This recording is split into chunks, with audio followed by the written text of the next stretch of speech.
Hey, welcome to BenUp, where this Indigenous Catholic tries to stay relevant by using my Indigenous Igorot, American, and Catholic roots to navigate through life's messy waters. And today we are certainly in some messy waters. This episode I want to talk about prudence.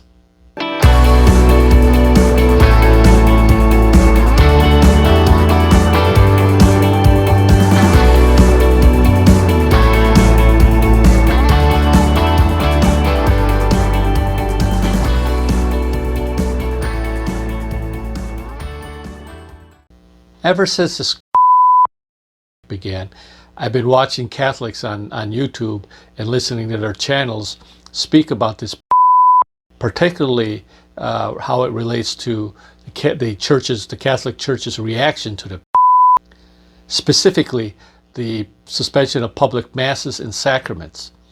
And as I would watch and listen to them, every now and then I would hear them use the word prudent, or they would say something like, be prudent. Use prudence, be prudential. And I would hear them say that, and I would think to myself, I wonder how many people actually know what it means to be prudent, or what prudence is, because for a long time in my life, I didn't.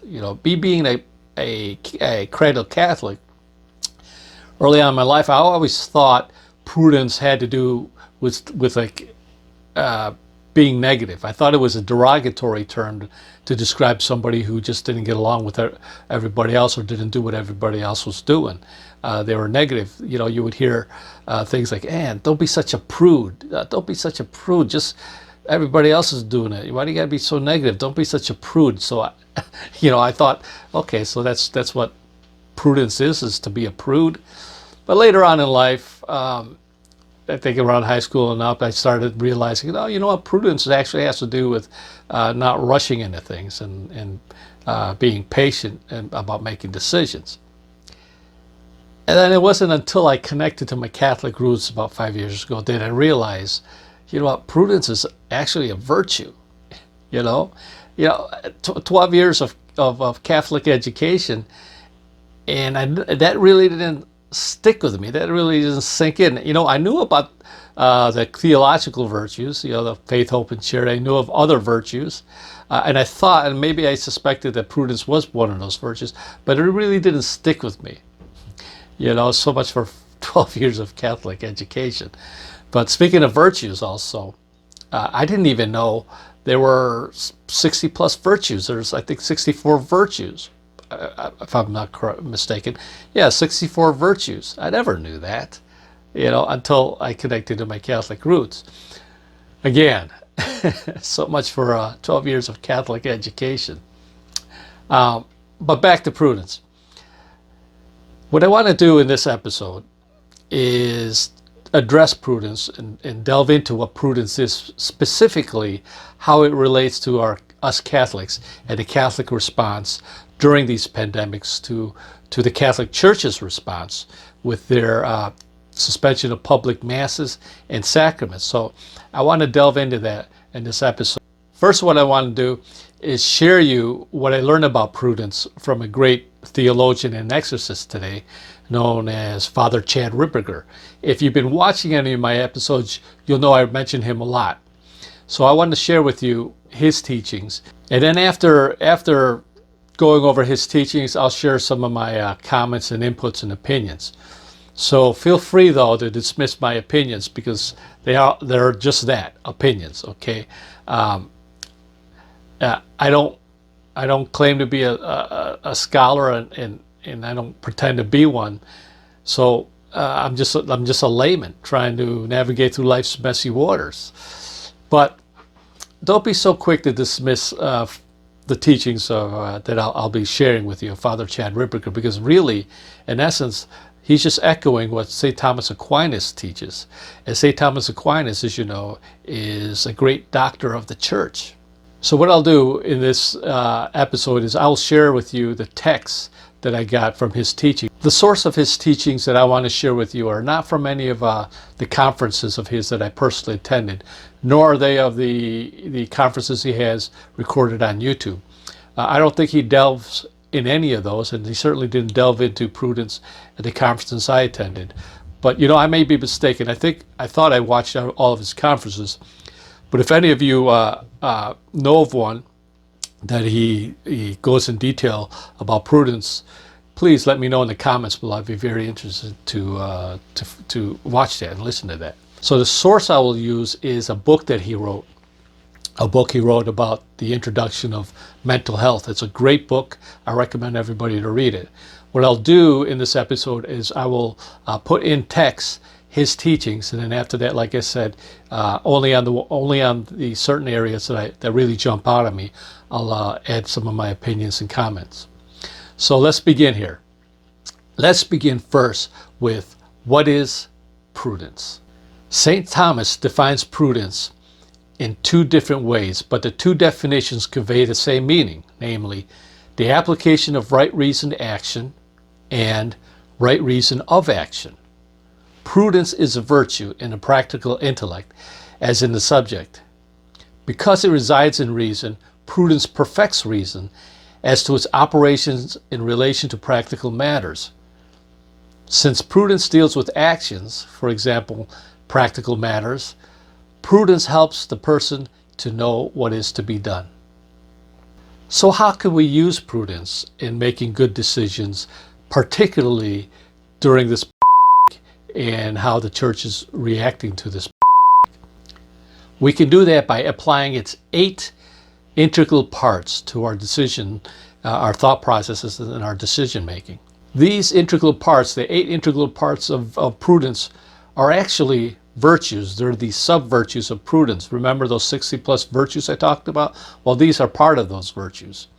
And the 8 virtues are memory, or in Latin, memoria, understanding, or in Latin, intellectus, docility, or in Latin, docilitas, shrewdness, or in Latin, solertia, reason, or in Latin, ratio, foresight, or in Latin, providentia, circumspection, or in Latin, circumspectio, and caution, or in Latin, cautio.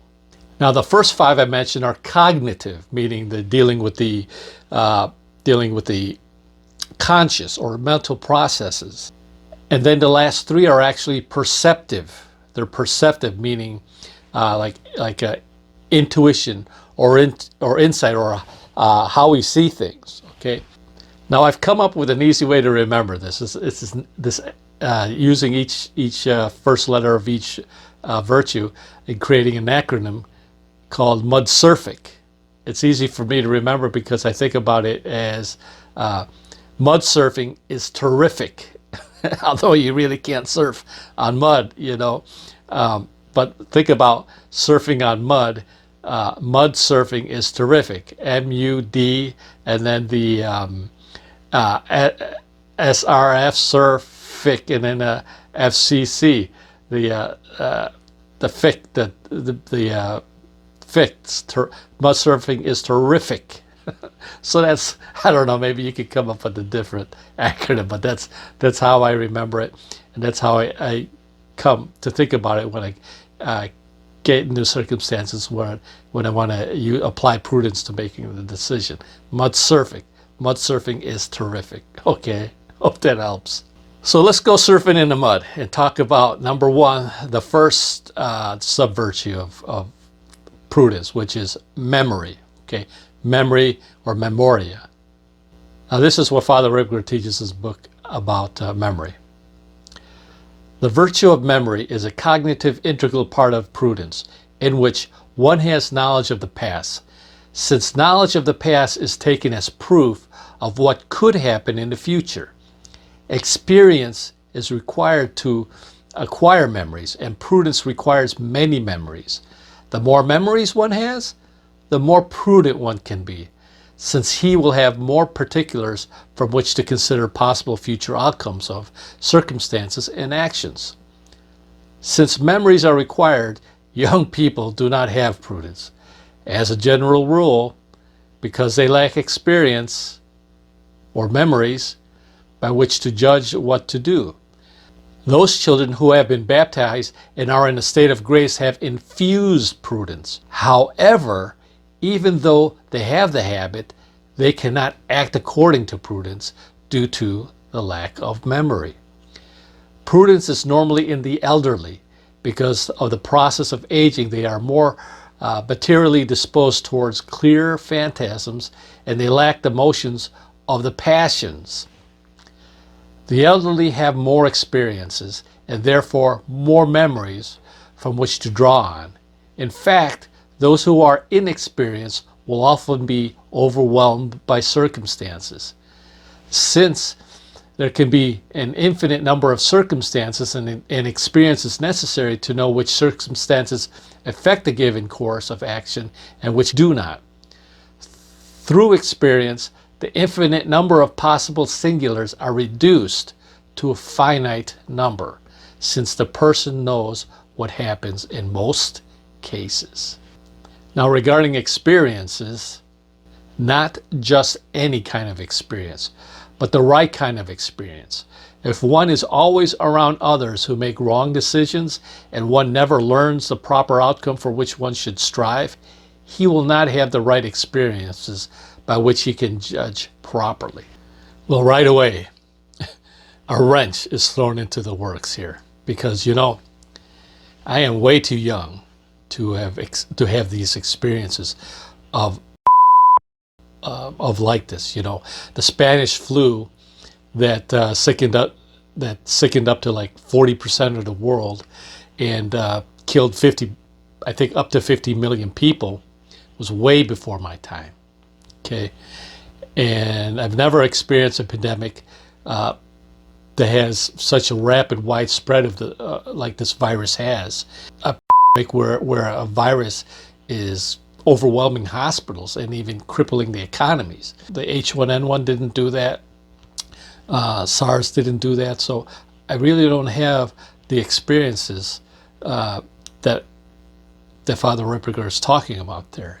Quite frankly, I find myself like those baptized babies. It's like I'm like those baptized babies who can't make a real prudent decision because of the lack of memory.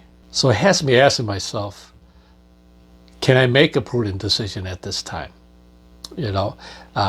Really, I can't because I lack memory. But that is where the 7 other virtues will come in. Because if I can't make a really good prudent decision, I can come very close to making a prudent decision by applying the next 7 virtues. So the second integral sub-virtue is understanding. And Father Ripperger teaches, understanding is a cognitive integral part of prudence and is sometimes known as intelligence, or in Latin, intelligentsia. It is not to be misunderstood as the intellectual virtue of understanding, the connatural habit intellectus principium, nor the first act of possible intellect of understanding. Rather, this is a practical virtue which gives a person knowledge of the present, either contingent or necessary. This virtue gives one the ability to grasp the current state of affairs as they are. It gives the person knowledge not just of universal principles in general, but of which universal principles apply in a given case. For this reason, St. Thomas says that understanding gives one a right estimation of a particular end, and this means that in particular situation, the person grasps or understands the nature of a situation and knows which end is to be achieved given the circumstances. He knows this end by applying universal knowledge to the concrete situation through understanding. The whole process of prudence is derived from understanding. Understanding gives a person the ability to look at a situation, judge himself interiorly based upon his own personal past experience, and then know what end he must strive. At first, I didn't grasp just how serious this pandemic is. Now I understand things like how this virus, this virus spreads, how fast it spreads, and what I can do to protect myself and keep it from spreading or spreading it to other people. You know, things like social distancing, hand sanitization, sanitizing things that the general public are touching all the time. You know, these things that the CDC is always recommending. I understand that now, and I adhere to those. When I go out in public, I have a mask on, and when needed, if I pump gas, I have a glove. But I'm always conscious of those things, so I understand a lot more now, especially after a few weeks since this gets started. I also understand now that this is not like the common seasonal flu like a lot of people purport it to be. Okay, it is not. Dr. Fauci, or how do you say that? Fauci. Dr. Fauci has said that this virus is 10 times worse than the flu, the seasonal flu virus, because of how fast it's spreading. You know, like I said earlier, the seasonal flu or the other in the past didn't cripple hospitals and economies like this one is. Okay, so I know it is 10 times deadlier. I understand the necessity for quarantines, for self-quarantines, and for these stay-at-home mandates or these stay-at-home quarantines. I understand the need and importance of those. I understand those now. You know, in short, I understand the severity of this unlike before, okay?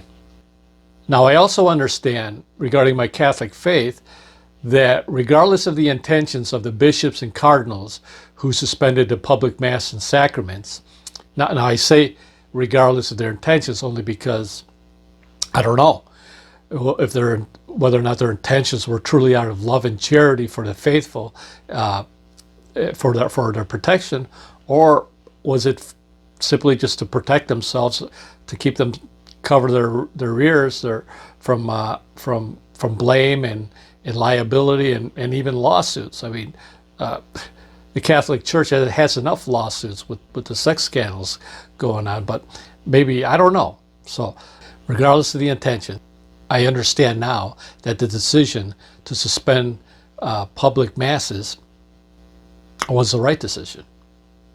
Now, I came to this understanding just after the Archdiocese of Chicago announced the suspension of public masses.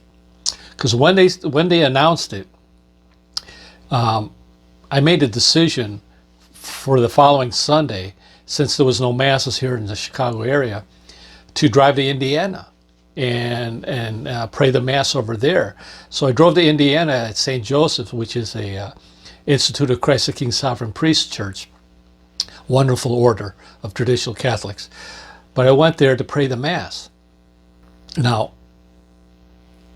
the church, it was packed, you know, because I saw people from Chicago there. It was packed, and not only was it packed, but it was the first time I actually say I could feel and sense worry and anxiety amongst all the people there. It was so thick that, how do you say that, you can cut it with a knife. That's how thick it was. I've never really experienced that. I don't think I'll ever forget that experience at that Mass. But you know, it was a beautiful Mass. Don't get me wrong. The homily was beautiful. In fact, check out the episode that I posted about the homily. It was at that Mass. It was at this link over here. So with so many people in that church, it was so packed. I was trying to find a pew where I wouldn't have to be so close to somebody, and lo and behold, the front row. Bob Euchre, that's a Bob Euchre euphemism. The first pew, I went all the way up to the first pew, and there was only one lady there. The other first pew was on the other side, was already packed, but for some reason there was just one lady sitting in the first pew. So I was there. So it was me at one end, and the lady was at the other end. And fortunately, there was space, there was all that space in between us. And I say fortunately because this lady was coughing. She was covering her mouth. But I sat there, and throughout Mass, though, I would hear behind me, over here, over there, achoo, or sneeze over here. And there are people coughing and sneezing in such a packed church. So as efficacious as the Mass was, and I'm glad I went, but I left there wondering to myself, I wonder how many people had the virus, and how many of those that were coughing spread it, or not even just those who were coughing, but how many of them had it on their hands, on their, were out there touching things, and the cross-contamination. I wonder how much cross-contamination or spread of the virus happened at that Mass. And it hit me, the rest of the day and the following day. I was thinking to myself, man, that might not have been such a great decision on my part. Now, with that said, I also understand the importance of the sacraments, especially sacraments like baptism and confession and the extreme unction, the last rites. For those to be suspended, oh my goodness, that's an alarming thing, because we're talking about souls here. People are dying, and people are being born. Babies are being born. Now, okay, granted, in extreme circumstances, we faithful can baptize our kids. Yes, there's a formula to that. I'm not going to get into that, but it is possible. Actually, I don't know anymore, because I just learned yesterday, the other day, that Cardinal Supich here in Chicago is going to forbid that, is going to ban that. That we faithful won't be, that we faithful are going to need the permission from the bishop to baptize somebody. So this whole thing about us being able to baptize comes into our. A perfect example of that is if we're driving and there's an accident and there's somebody out there on a road that looks like they're dying, and they're conscious enough, and you ask them, and and it looks like this person's dying, and you ask them, it doesn't look good. Are you baptized? Do you believe in Christ? And you you're looking out for their soul. And if they look at you and they give you and you ask them, would you like to be baptized? And if they give you that, you can baptize that person. But now Cardinal Supich is saying something that, like, you need permission. Oh my goodness. Anyways, back to sorry, I got. Let's get back to the sacraments, okay? What I was talking about.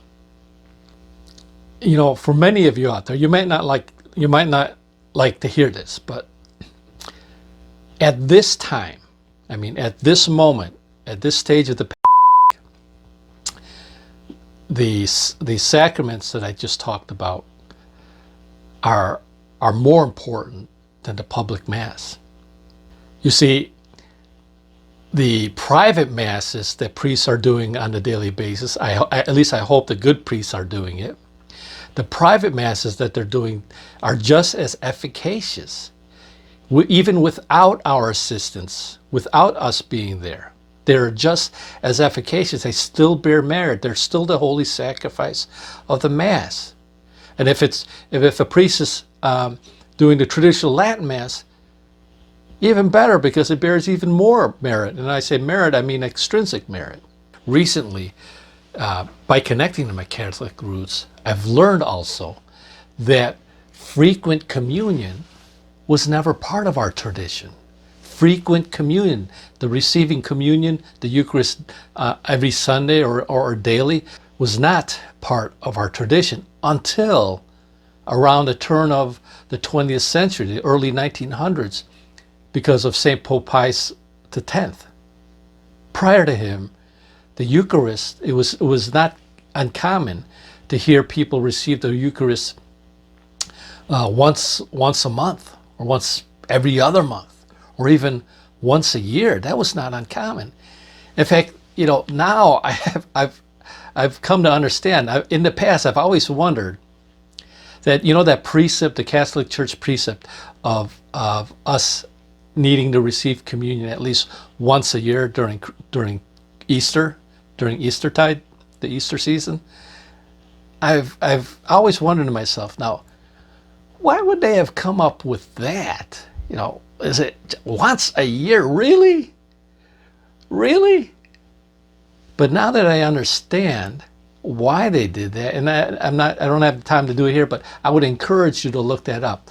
Look up why communion, the Eucharist, was infrequent prior to turn of the 20th century. Look that up, because you'll realize, you'll understand what I now realize, that those making such a big deal and being negative about why we're being deprived of the Eucharist, realize, I don't know if they realize that. Think about all the saints. Think about all the saints who've become saints with so infrequent communions. There are so many. If you do your research, you'll learn how so many saints became saints even without weekly Eucharist. Okay? And now the next sub-virtue, the next integral part of prudence is docility, or docilitas, docility. And Father Chad Ripperger teaches, docility is a cognitive, integral part of prudence in which one acquires knowledge by learning from another. One man cannot know all the particulars which a person can encounter in life, so he needs to be taught by others, especially the elderly, who have a healthy understanding about the ends of acts. Essentially, this virtue makes one receptive to learning from others. Those who can learn from the good acts and mistakes of others, as well as from general knowledge of others, are more likely to act prudently.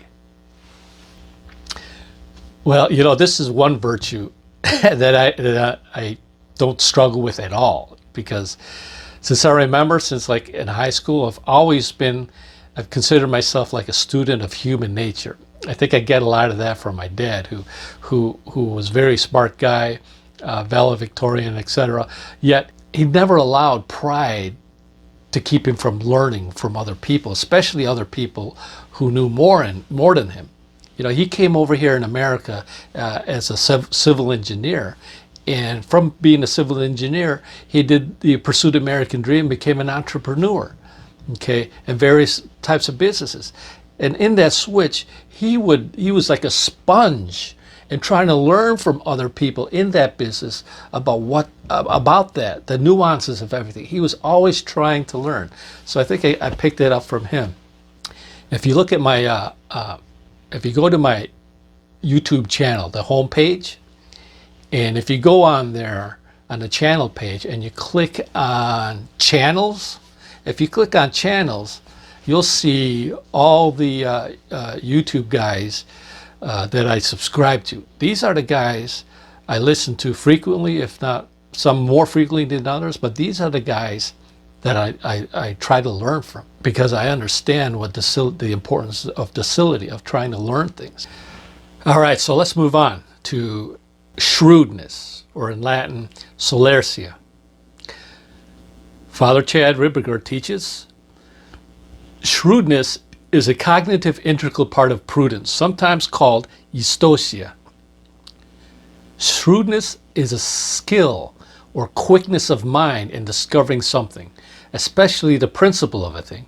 Eustosia is a capability or virtue of good conjecture or guessing in practical things. Shrewdness is a quickness at finding or conjecturing about the means to the end. Wow. Quickness of mind, good conjecture or guessing in practical things. This is certainly not what I thought was part of prudence. Oh no. But apparently it is. Like docility, this is another virtue that I do not struggle with at all. And this is why. shortly after that Sunday Mass in Indiana that I talked about, I found myself in a big grocery store here. You know, you got super Walmarts and whatnot. I like to go to a place called Woodman's, a great place. They got everything. And even with the large number of people, the people in there, they were practicing social distancing. And the few that weren't, they were reminded by staff and people, the staff in person and through the intercom. You could tell people had an awareness of this virus and how it spreads. I was also at a Costco, and when I went to the Costco, I was flat out impressed, okay, because they really had social distancing down pat. Everything from when you get there, you know, you get your cart. They have this a maze where you can't just decide how to get in. You have to go through this little maze, and everybody's spaced apart, and they only let, I guess, so many people in at one time. And then when you get inside, people are practicing social distancing. You'll see a lot of people with masks. A lot of people, the awareness is definitely there. But really, what really impressed me was I got into the line where the self-checkout was. And when I was there too, they had lines spaced out, so everybody was at least 6 feet apart from each other. And when I finished checking out, as soon as I finished checking out, there was a person assigned to each station with a little spray bottle and towel, and they would disinfect every part of that station that was touched every time. I was very impressed, and I see this all around the Chicago area in stores or places that you have to go to for essential reasons. I see this practice all around the place. So why do I mention that? Well, because here's where the shrewdness comes in. Here's where my shrewdness comes in. Think about this. If government officials are allowing us to go to places deemed essential, okay, allowing us to go to these places as long as we practice the necessary precautions like social distancing and whatnot, if they're allowing us to do that, why isn't our church leaders, why isn't our Catholic church leaders following suit? Here we're allowed to go to these places because of food, supplies, gas, and all the other essentials, okay? We're allowed to do that. But you know what? These things are for our temporal well-being, our lives, okay? Temporal well-being. The prohibition or suspension of sacraments. The sacraments are for our souls. You hear me? Our souls. Which is infinitely more important than our lives, than these rented bag of bones that we call our life. Okay? We're talking about our souls. Think about that. Our church leaders and priests need to be more creative. Okay? They need to be more shrewd. They have to have a more shrewdness about themselves. Because the sacraments are possible. The sacraments are possible. If they allow us, if the bishops and cardinals allow the priests to do all the things that are recommended by the CDC to prevent the spread of this, all the things, okay, and anything that may arise, if they allow them to do this, then our priests can still care for our souls, for the souls of the faithful. But they need the supernatural to guide them, the supernatural. Let me take a moment here to commend all the priests out there who are being creative. You hear these stories about priests in parking lots giving confession at distances, priests having drive-through confessions. They're being creative. They're offering the sacraments, but they're being creative. I commend you, all you good priests out there who are doing this. I commend you and salute you. So let me get back to the Mass here now. What about live streaming Mass? Now, we're already seeing a lot of this happening. A lot of priests, a lot of churches are live streaming Mass daily and on Sundays, which is good. But why can't they do that? And if you're a priest or you're a pastor and you're listening to this, or you're a bishop, please consider this. I'm sure there's a lot of things considering this, but here I am, a layperson, thinking they can do that, stream that. We could be parked on the street, nearby adjacent streets, or in the parking lot if they got a big parking lot. And then after Mass, you can distribute. We can receive communion while staying in our cars, through the windows. The priest could take precautionary steps so not to contract the disease or spread it. They can take precautionary steps. They could use things like tongue-like instruments or spoon-like instruments to distribute the Eucharist if they had to. As an example, I want to show you this picture that Dr. Taylor Marshall showed on one of his recent episodes. It's a picture of a priest using this long apparatus, this long instrument, giving communion to somebody during the time of a plague. Now look at this picture. Okay, check that out. This was during the time of a plague, which is you see the church has always found ways. The church has always found ways to provide the faithful with the sacraments even during times of the plague. You realize that?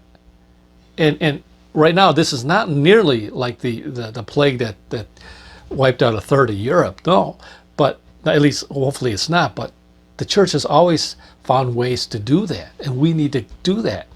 But let's go back to this picture.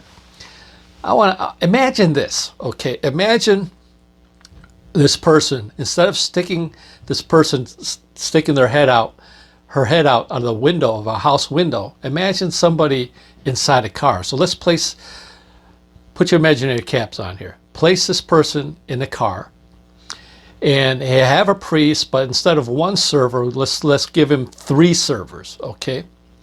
2 servers to hold a white linen between the priest and the person receiving communion. Like the white linen that acts like a corporal, like the white linen that they put on the altar rails. If you're lucky to have an altar rail. I'm very lucky here in Chicago that all the masses I go to have altar rails. But the altar rails, they have a white linen on top of there. And a lot of people don't know what it's used for, but it acts like a corporal. It's there to catch any particles.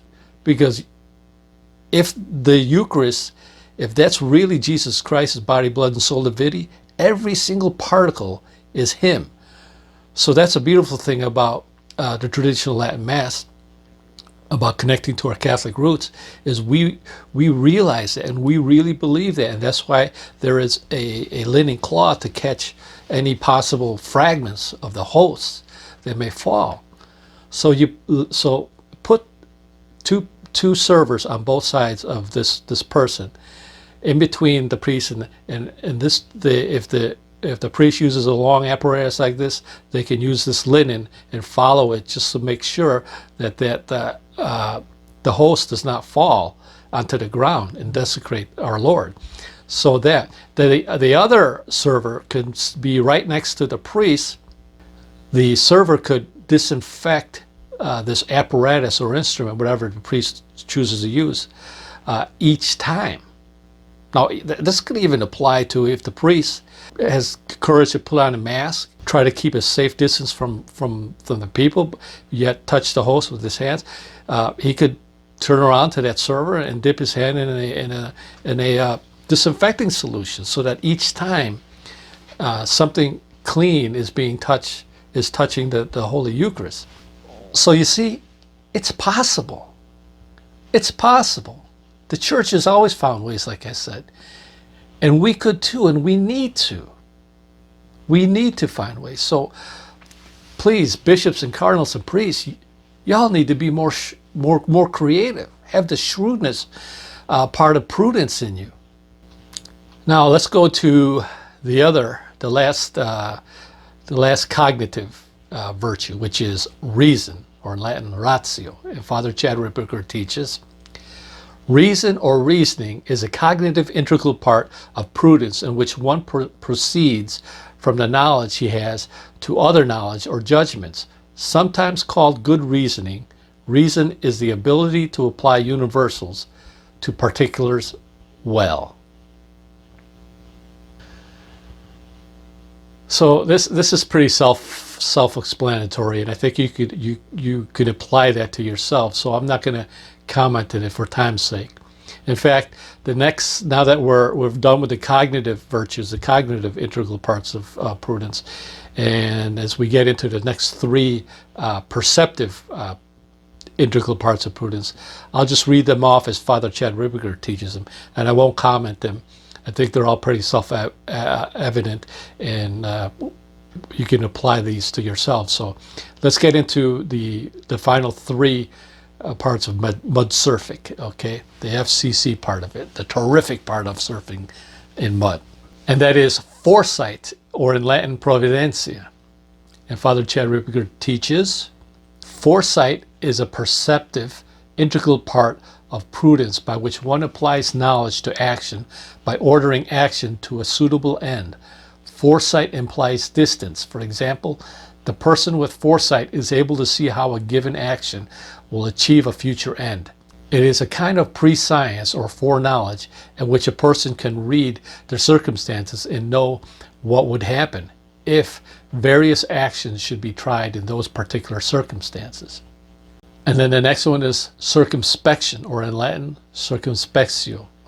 Father Chad teaches, circumspection is a perceptive integral part of prudence in which one applies knowledge to action.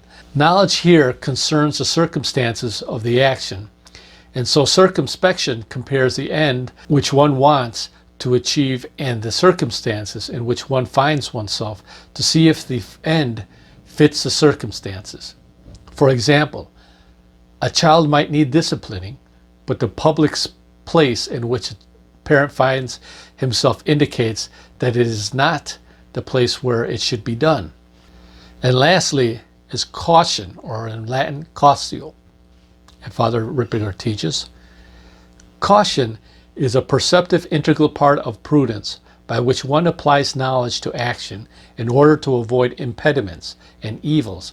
Caution differs from providence because caution deals with evils and their avoidances, whereas providence deals with the good, for example, achieving the end. St. Thomas says that caution is an adjunct to contrition, and by this he means that when a person is sorry for his sin, he will be cautious in the future so that he can avoid the sin and not be sorry for more sin. Okay, with all that said, I'll try to be as prudent as possible in the oncoming days and weeks to come. But I wouldn't be BenUpping if I didn't share with you what I believe is my thoughts on how this whole is bringing out the spiritual warfare that is taking place right before our eyes. As it is becoming more and more apparent that our church leaders, especially here in Chicago, are lacking the supernatural by not finding more ways to safely get through this to provide the faithful with the public Mass and other sacraments.